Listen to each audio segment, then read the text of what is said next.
Assalamualaikum warahmatullahi wabarakatuh. Baik lagi di CPAD Channel bersama gue, Teddy. Semoga kabar teman-teman baik-baik saja ya.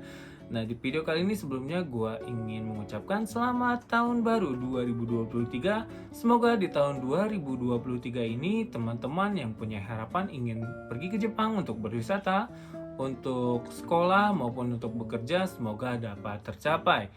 Nah, di video kali ini untuk kontennya gua ingin membahas tentang pendapatan selama masa pelajar sekolah bahasa di Jepang. Dan di video sebelumnya gua sudah membahas ya tentang pengeluaran selama sekolah bahasa di Jepang. Yaitu ingat teman-teman, pengeluaran sekolah bahasa di Jepang kurang lebihnya di video gua sebelumnya menurut pengalaman gua itu sekitar 113.000 yen. Dan di video kali ini gue bakal share kepada teman-teman tentang pemasukan ataupun pendapatan selama sekolah bahasa di Jepang. Langsung saja teman-teman, di sini gue berasumsi untuk pendapatan daerahnya itu di daerah Osaka. Dan di sini untuk di daerah Osaka itu kurang lebih gaji per jamnya 1.000 yen. Dan ingat teman-teman, untuk pelajar itu seminggunya itu hanya bisa bekerja sebanyak 28 jam. Dan di sini untuk 1.000 yen dikali 28 jam per minggu, lalu dikalikan 4 minggu itu teman-teman mendapatkan 112.000 yen.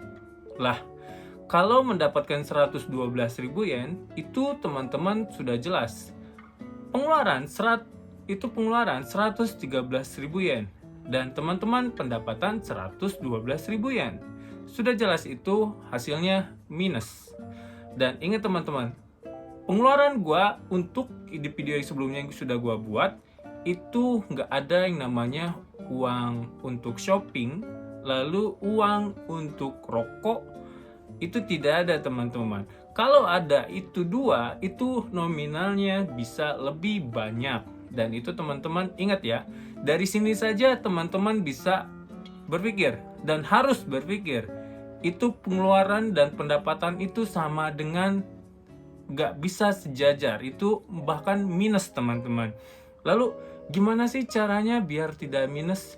Nah, ini pengalaman gua itu karena gua berpikir, duh jangan nih, tidak bisa nih kalau misalkan gua kayak gini gak bisa nih kalau misalkan gua minus nih, karena pengeluaran gua sendiri itu untuk sekolah bahasa Jepang 60-100 juta. Masa gua datang ke Jepang itu minus? Ya gua gak bisa dong untuk membalikan keadaan dengan uang yang minus dari awal itu modal 60-100 juta nggak bisa dibalikin dong gitu. Nah, makanya teman-teman agar tidak minus, seenggaknya teman-teman harus bertahan ataupun teman-teman sedikit-sedikit menyicil bagaimana caranya untuk menutup modal, membalikan keadaan modal yang teman-teman sebelumnya sudah keluarkan untuk biaya awal sekolah bahasa di Jepang. Nah, caranya bagaimana? Teman-teman yaitu harus kerja yaking. Yaking itu apa sih? Yaking itu jadi teman-teman itu bekerjanya jam 10 malam sampai jam 5 pagi.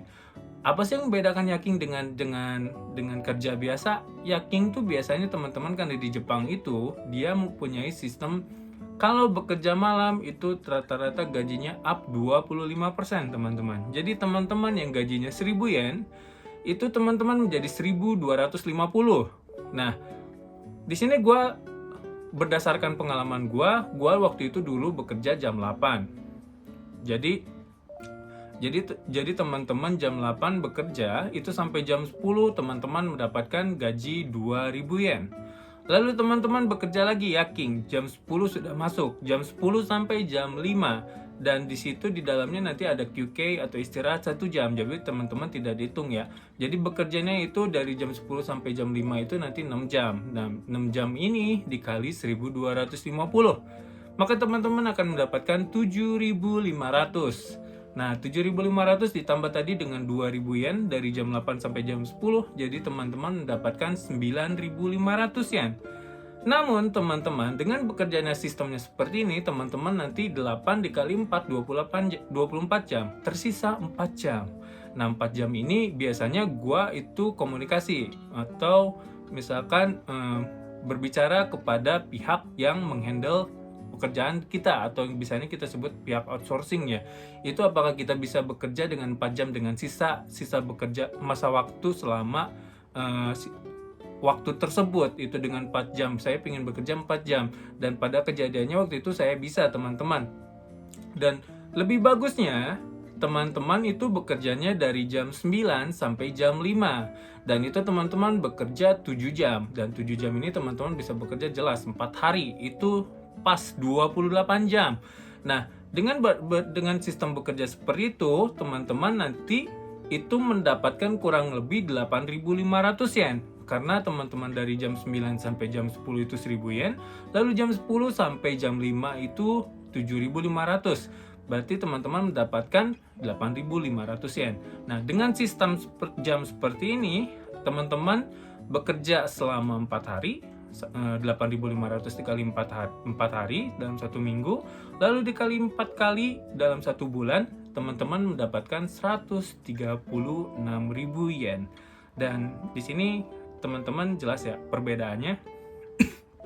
Itu pagi atau normal dengan gaji normal 1.000 yen, dengan perbedaan dengan sistem gaji yang teman-teman lakukan di Yaking. Nah, teman-teman yang jam biasa itu teman-teman mendapatkan 112.000 yen, tapi dengan Yaking teman-teman mendapatkan 136.000 yen. Nah, lalu ini 136.000 yen dikurangin 113.000 yen, teman-teman dapat menyimpan uang di kurang lebih 2,3 atau 23.000 yen. Mungkin dalam kursian sekarang 2.500.000 ya. Dan 2.500.000 yen ini teman-teman ya bisa dikalikan berapa bulan, atau anggapkah misalkan 10 bulan pun teman-teman baru kekumpul 25 juta. 25 juta ya teman-teman, itu dalam 10 bulan. Lalu 20 bulan berarti kalau teman-teman mendapatkan 50 juta ya, 25 juta. Ya, 25 juta ini teman-teman, contoh pengeluaran teman-teman 60 juta sampai 100 juta. Itu teman-teman biaya di awal. Lalu teman-teman 20 bulan itu teman-teman, atau bisa disebutnya ya setahun setengah lah, itu teman-teman baru balik modal di 50 juta. Berarti teman-teman sudah, ya itu juga sudah susah gitu. Nah, di sini dengan kurang lebih gambarannya seperti itu, teman-teman yang nanti sebelum memutuskan untuk sekolah bahasa Jepang ini, harap pikirkan pemasukan dan pengeluaran ini ya, karena bahaya sekali teman-teman. Pengalaman gue bakal terus ingetin teman-teman, pengalaman gue pribadi banyak sekali yang minus teman-teman, karena mereka berpikirnya 28 jam ditambah uang, 28 jam untuk bekerja, plus nanti teman-teman itu ada kurang lebih 16 sampai mungkin 20 jam berapa gitu. Itu tiap sekolah berbeda-beda. Itu ya teman-teman ya melebihi dari 40 jam rata-rata jam kerja seminggu. Jelas, karena 28 jam di sekolah, pengalaman gue pribadi juga, itu sekolah sendiri kurang lebih di 16 jam. Jadi 16 jam ditambah dengan 28 jam tadi, teman-teman itu udah seminggu 44 jam. Dan jelas dengan teman-teman yang berada di Jepang jelas udah pasti pingin bermain, berpikirnya dan lain-lain, karena mungkin perbedaan cuaca jadi mungkin jadi malas bekerja gitu. Jadi ya 28 jam ini untuk bekerja ini terasa panjang gitu, karena teman-teman di satu sisi nanti ada tugas sekolah, lalu perubahan cuaca, lalu teman-teman misalkan sakit dan lain-lain. Jelas teman-teman, karena ini bakal mengurangi, dan ini banyak sekali yang hasilnya minus. Bahkan bukannya selama 2 tahun selama sekolah bahasa Jepang ini, itu bukannya pingin dengan sebelum datang ke Jepang, aduh bisa lah gitu, pasti balik modal. Tapi kenyataannya nggak ada sama sekali teman-teman. Bahkan mungkin menurut gua, kalau misalkan bahkan teman-teman gue pribadi itu nggak ada satu orang pun, bahkan gue pribadi yang cerita kepada teman seperti ini, gue sendiri nggak bisa teman-teman, nggak bisa itu balik modal 60-100 juta. Gue sendiri bahkan 1/3 atau setengahnya doang itu baru kekumpul teman-teman selama 2 tahun. Dan ya itu teman-teman, dan gue ingetin kepada teman-teman ya, di sini untuk tempat kerja tempat sekolah dan tempat tinggal dan situasi untuk tempat tinggal, sekolah dan lain-lain ini pasti berbeda-beda teman-teman. Lalu untuk pengeluaran dan pemasukan juga berbeda-beda tergantung tempat teman-teman bekerja. Contoh kalau teman-teman bekerjanya yang berat dan lain-lain dan nanti misalkan banyak lembur mungkin dan tapi lembur di sini menurut gua sama sekali nggak ngaruh ya teman-teman, karena itu dalam satu minggu itu rata-rata 28 jam teman-teman tetap udah segitu. Namun yang perbedaannya mungkin agak perbedaannya dikit karena nanti kalau misalkan lembur lagi, jadi di Jepang itu enak teman-teman. Jadi tadi jam 10 sampai jam 5 itu namanya yaking, itu dapat 25%. Dan itu ketika teman-teman melewati 8 jam, misalkan teman-teman harus lembur nih. Dan lembur itu teman-teman up lagi gajinya 25%. Nah, mungkin itu perbedaan per jamnya saja, namun tidak bakal terlalu jauh dengan pendapatan dari 136.000 yang yaking tadi, pekerjaan malam itu. Ya, perbedaannya segitu saja sih, tidak terlalu jauh. Dan mungkin di video kali ini cukup sekian ya video yang gua share.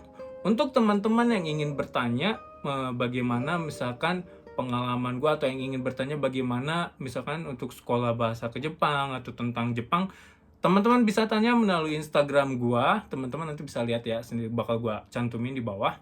Dan like untuk teman-teman, kalau bisa suka like untuk video ini, dislike untuk tidak suka, share kepada teman-teman yang ingin pergi ke Jepang maupun yang suka tentang Jepang.